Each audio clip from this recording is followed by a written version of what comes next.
حضور صلی اللہ علیہ وسلم نے ارشاد فرمایا، ہر نبی کی ایک خصوصی دعا ہوتی ہے جسے اللہ تعالیٰ ضرور قبول فرماتا ہے۔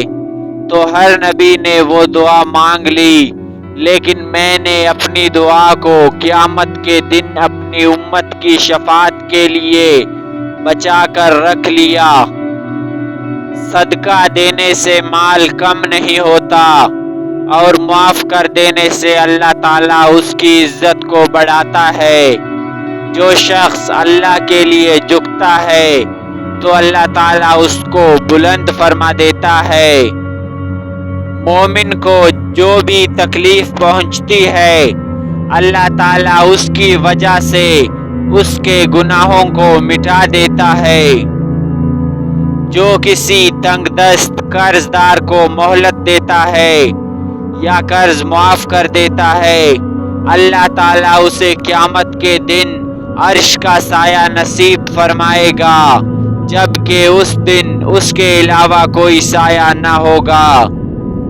دو آنکھوں کو جہنم کی آگ نہ چھوئے گی، ایک وہ جس نے خوف الہی میں آنسو بہائی، دوسری وہ جو رات کو جاگ کر اللہ کے راستے میں پہرا دیتا ہے۔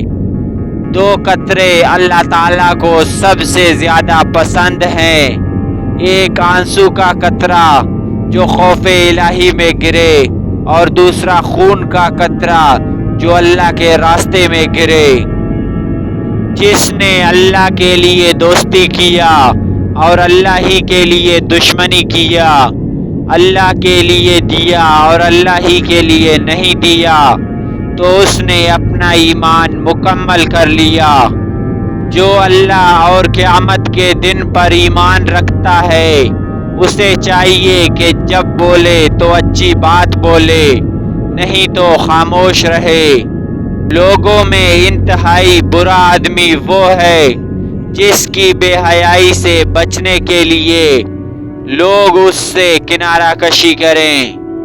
جنت میں زیادہ تر لوگ تقویٰ اور اچھے اخلاق کی وجہ سے جائیں گے۔